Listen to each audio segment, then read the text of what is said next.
fun stuff. I gotta Snapchat Julia. Yeah.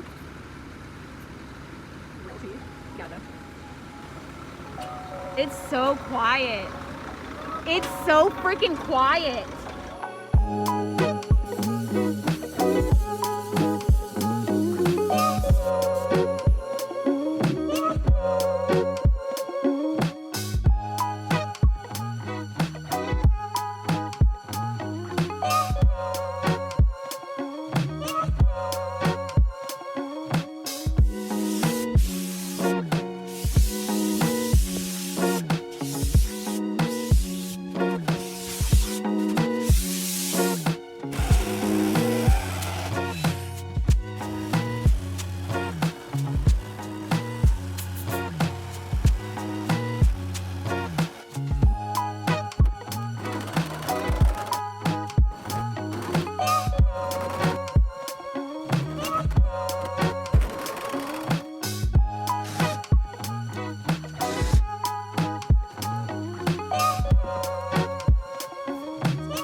We did it!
Hi, I'm Anna. And I'm Mike. And this is our 2005 Mercedes Sprinter conversion. So the first section of our van is the workspace, and the nice thing about the workspace is that when we don't need it, it all folds up, it goes away, and we have plenty of floor space, as you can see, as a result of this. But anytime I want to work, it's easy. Pull up this table, nice beautiful teak slab with polyurethane on top of it. So I bring my 15-inch MacBook Pro here, and as you can see, I've still got plenty of space to hook up an external hard drive. I have plenty of space to use my mouse over here, and if I need a little more screen real estate for when I'm doing code or something like that, I can just go ahead and pull my HDMI cable and adapter down, and then position this monitor wherever I need it to go. And this is just a standard computer monitor. I checked on the power supply voltage, and it is being fed through a 12 to 18 volt boost converter. And this runs really well. In addition, in my little seat over here, this is where we stow our portable camper potty. So in case of emergency, we have this. And in case of an emergency only. So this is our kitchen area. So first we have our two 12-volt lights up here, and then our counter is kind of the coup de grace of the whole thing.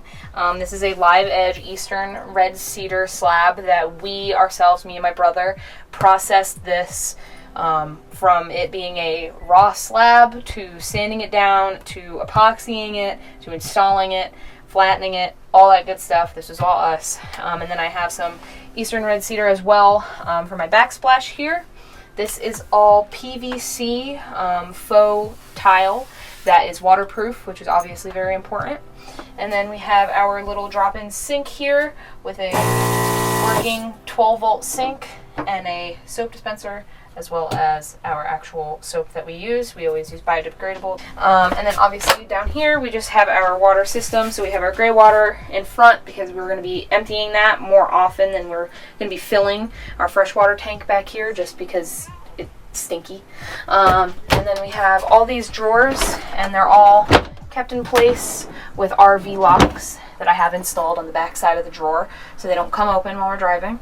We have our cabinets up here filled with our food, the ever essential s'mores kit. And all of these open. We just kind of have our storage of our, random things in here.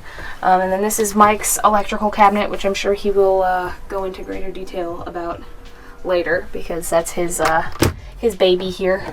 We have our kind of camp essentials area. We have our first aid kit. We have bear spray for whenever we're in bear country. We have our propane.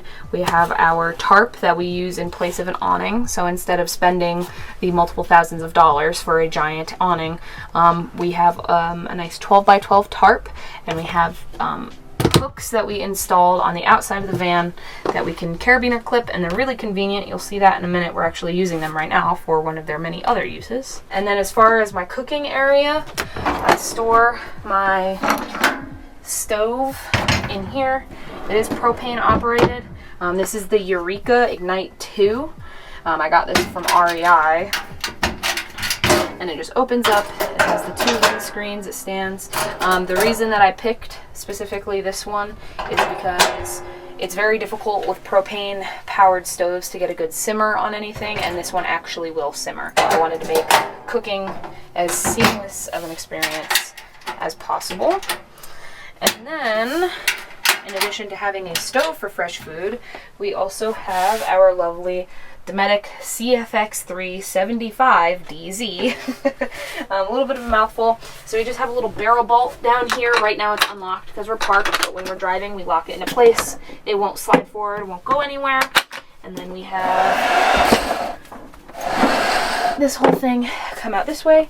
It has two opening sections, a freezer and a fridge, so it does store a lot of food, way more than I expected it to, honestly. It works pretty well. We have it running on 12 volt right now, but it can run on 110 or 12 volt. And then it also has Bluetooth capability, so we can check from the front what the temperatures in the back are, make sure that the fridge is running well and everything is still cold in there.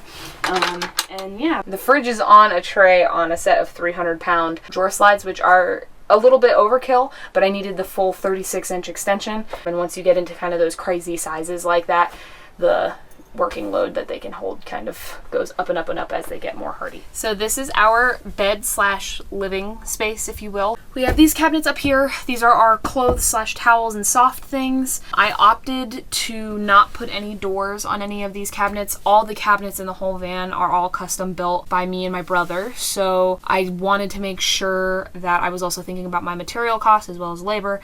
And it would very easily get expensive adding hinges, doors on every single one of these. Plus we figure if we're mostly just putting soft stuff in here like clothes, we don't really need them to have doors on there. So instead, I took a cargo net that was meant for like a truck bed to strap down material, and I have mounted some hooks up here, and then this can just come down here and I can get stuff out if I need to. And then in the middle I also have one here, so I can open it down this way, and then same thing at the back. And the good thing about that is that if I change my mind later down the road, it's super easy for me to take those out, cover up the holes that I made, and I can put doors on it, or I can do whatever else I want to do with that. We also have two little opening compartments back here. So this is where we've been putting our laundry, just so that we can stash it away from us. We don't have to smell stinky clothes. And then we have this one back here, which is our shoes, so that we can also access them from the back of the van. We have two speakers here as well that are hooked up to our radio in the front cab that also has Bluetooth. So when we're back here, if we want to watch some movies or whatever on the laptop, we can connect that to the radio via Bluetooth, and then we have stereo sound back here for whatever we're watching. I have our window here with a curtain. Window open right now so that we can pull air in through our fan. This is just a standard little RV window that I got from Rec Pro. and self-installed, and then I built out the jamb around it as well. And then this is just a little blackout curtain from Target. And then on each side we have 2 puck lights here as well. So we have they are on their own dimmers. So at night it's really nice to have these where we can each have a reading light, if you will, while we're back here. And then we have our Max Air remote, so we can turn the fan on and off from bed. And then this is a full-size bed, I believe, but this is just like a standard full-size from home. This is our mattress from home, this is our bedding from home and everything. And it is a permanent bed. I decided going straight into this build that I was not going to go with a convertible or modular bed type. The ceiling here, this is all also cedar. This is cedar tongue and groove that I have here on the ceiling. I used the same tongue and groove back here on the back doors to make these panels. I really wanted to kind of keep the wood cohesive, so I tried to use cedar as much as possible. The only live wood that you can see in the van that isn't A, in the garage area, or B, the teak slab in Mike's little office area, is all cedar, because I knew that I was going to be using that eastern cedar for my live edge countertop, so I wanted to try to make everything as cohesive as possible. Right, so coming around to the back of the van, both of these doors do the full 270, I believe it is, that a Sprinter van does. Everything pretty much from the fridge back under the bed is garage space. It's fair game. So back here we've been able to actually come and leave some space for the fridge so it can vent. As you can see, we've got a propane tank stored. We've got some firewood back there. All the PVC for our outdoor accessories slides in next to the fridge. I keep my pack out here. I've been able to pretty much condense all of my most important tools for working on the Sprinters into these pack outs. And this is just tools. So my dailies are of course the stubby impact and the M12 electric ratchet 3/8. They're very good. We've got this job site coffee maker that Nick has been letting us try out. Thank you very much, Nick. This thing is awesome. It takes K-cups, so it's compatible with whatever you've got. It's good in case you need some quick coffee and you've got shore power available. Behind that, in this bin here, is our outdoor shower. Everything related to it stores in here. And the only external dependency it has is this large propane tank that we showed you earlier over here.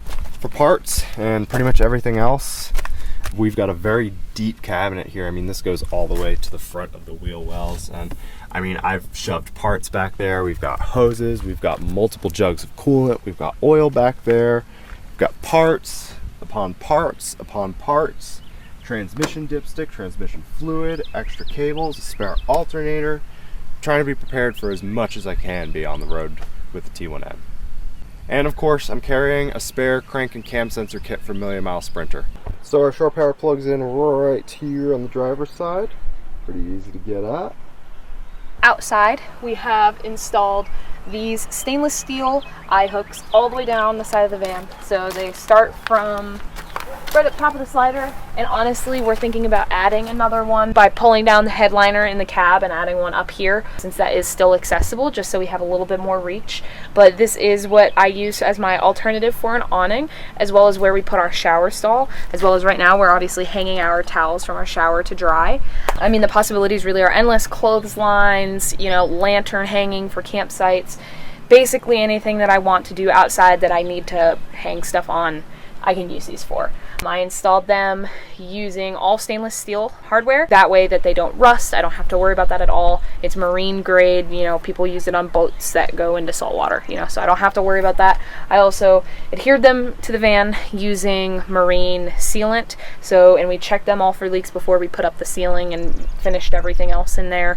So we're not worried about any leaks or anything like that. And then we have basically just the eye hook, and then a nut, and then a washer, and then on the other side we have a washer and a nut as well, with a lock nut on the back side so it doesn't rattle out while we're driving. And then, so we also use this for our shower stall. So on this back door, on the passenger side, I also added 2 hooks as well. So the door stands open like this, and then using PVC that we have stashed underneath the van, I basically just make a shower stall that goes from the hook that this is on right now to this hook with a L in the middle. So I mean, you can see me standing here. It's plenty big for, you know, one person to take a shower.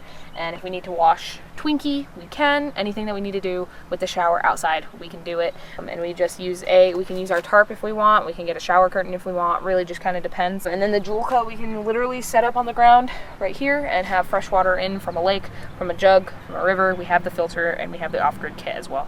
So all one switch, on demand, hot water with a 12-volt pump. I mean, that thing is great. I love it. We've tested it, used it.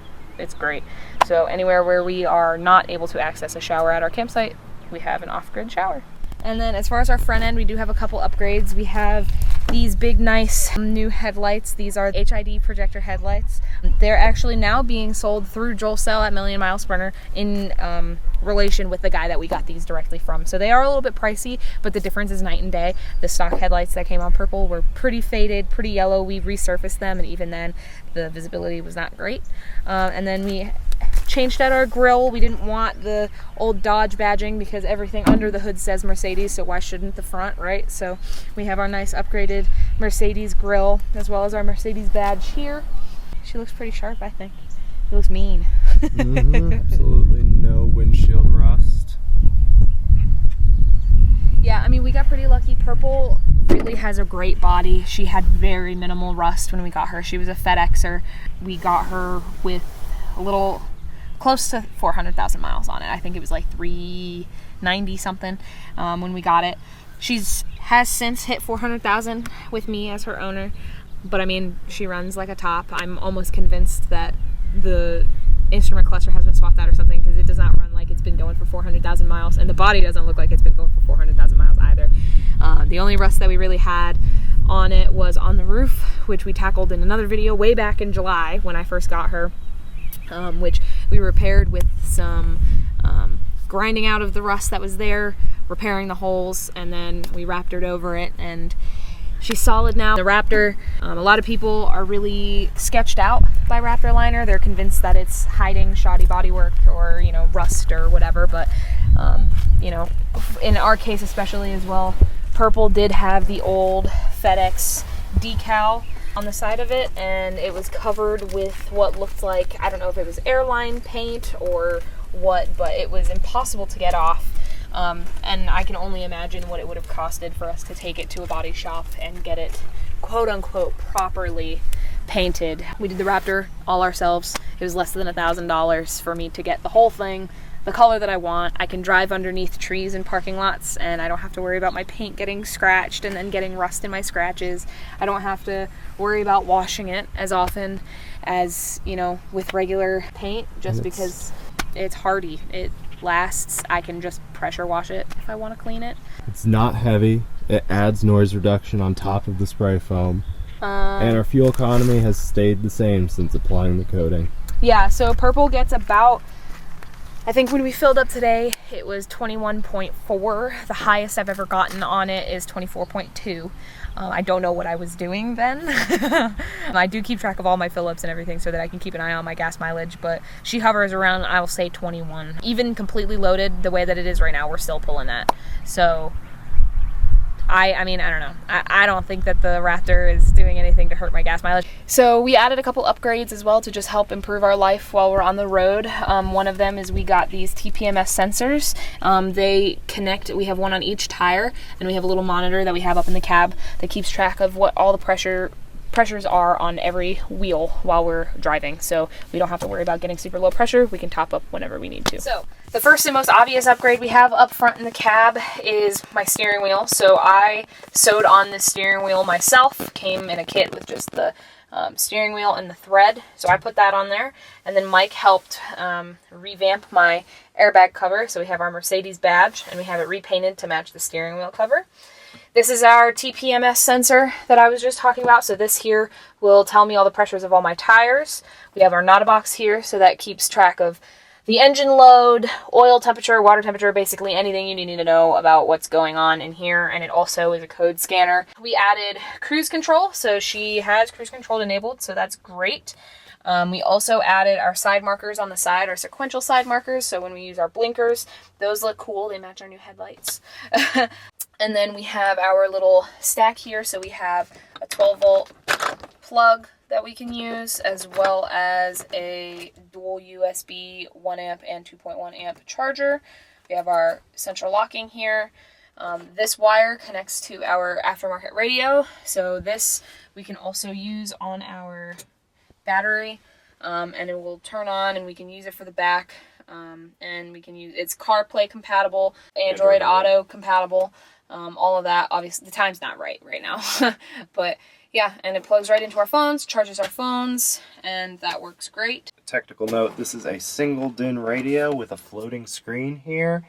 And the exact model number, I believe this is a Sony XAV AX8000, another very wordy name. And we have our FedEx sticker here that's kind of an homage to what she came from, you know, so she is an old FedEx printer, so we do have that there. And then we have our little Hello Kitty bobblehead up there for morale while we're on the road. So, yeah.